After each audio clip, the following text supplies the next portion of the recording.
നിങ്ങളുടെ ഫേവറേറ്റ് സീരിയലുകൾ ടിവിയിൽ വരുന്നതിന് മുൻപേ സൺ നെക്സ്റ്റ് ആപ്പിൽ കാണാം. ഇനി എല്ലാവർക്കും മുൻപേ കാണൂ. ഇപ്പോൾ തന്നെ സൺ നെക്സ്റ്റ് ആപ്പ് ഡൗൺലോഡ് ചെയ്ത് സബ്സ്ക്രൈബ് ചെയ്യൂ. ബാലൻ പറയുന്നൊന്നും എനിക്ക് മനസ്സിലാവുന്നില്ല.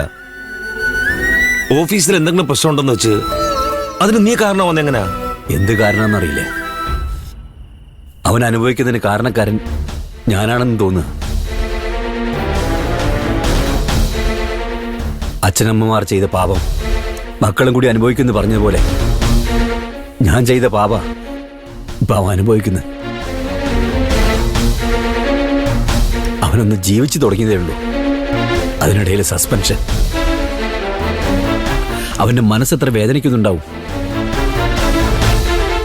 അതാലോചിക്കുമ്പോ മനസ്സ് വല്ലാതെ നീറുക.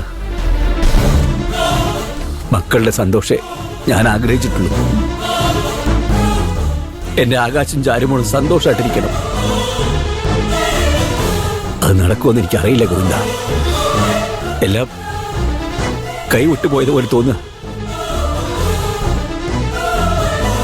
ബാല, നീ ഇങ്ങനെ തളർന്നുപോയ ആകാശവാനും ചാരുമോളും മാത്രമല്ല, ഈ കുടുംബം മുഴുവനും ഒന്നുമല്ലാതായി മാറും.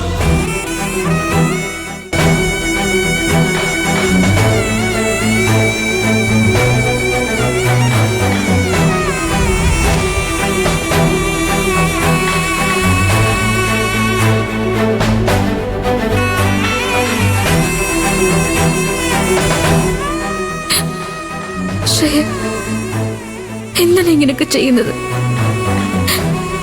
ഞങ്ങളുടെ എല്ലാവരുടെയും കണ്ണീര് കണ്ടിട്ട് ശ്രേയക്ക് എന്ത് സന്തോഷം കിട്ടുന്നത്? എന്റെ ബാലമാമനെ പോലും ശ്രേയ കരയിപ്പിച്ചു. ആ പാവം എന്ത് തെറ്റ് ചെയ്തിട്ടാ? ഞാൻ അക്കുച്ചേട്ടനെ ശ്രേയക്ക് തരാന്ന് വിചാരിച്ച പിറന്നാളിന് ശ്രേയോട് വരാൻ പറഞ്ഞത്. ശ്രേയ വന്നിരുന്നെങ്കിൽ അക്കുച്ചേട്ടനെ ശ്രേയ ഞാൻ ചേർത്ത് വെച്ചാണ്. ശ്രേയ വന്നില്ല, അക്കുച്ചേട്ടനെ വിട്ടില്ല. മതി ശ്രേയ, ഇത്രയും മതി. ഇനി ഇങ്ങനെ മുന്നോട്ട് പോയാ എവിടെ ചെന്ന് അവസാനിക്കുന്ന അറിയില്ല.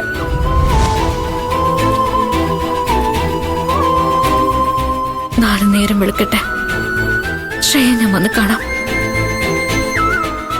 എല്ലാത്തിനൊരു അവസാനം വേണമല്ലോ.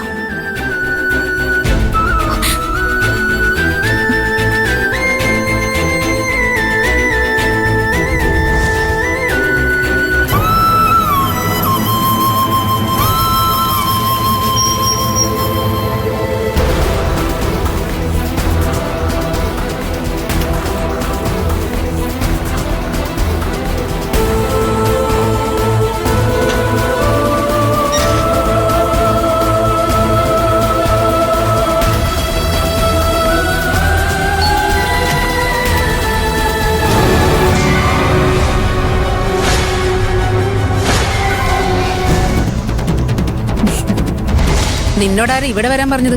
ശ്രേയ, ഒരു 5 മിനിറ്റ് എനിക്കൊന്ന് സംസാരിക്കണം.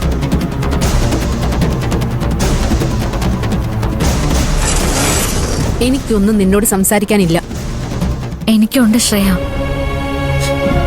എന്നെ ശല്യം ചെയ്യാതെ പോവാൻ നോക്ക്.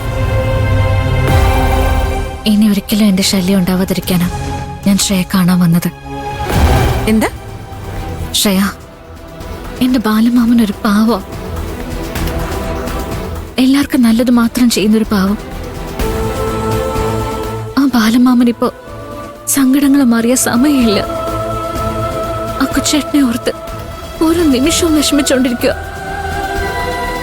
ഒരച്ഛന് വേണ്ടി ഒരു മകന് കരയാം, എന്നാൽ ഒരു മകന് വേണ്ടി ഒരു അച്ഛൻ കരയാൻ പാടില്ല ശ്രേയ.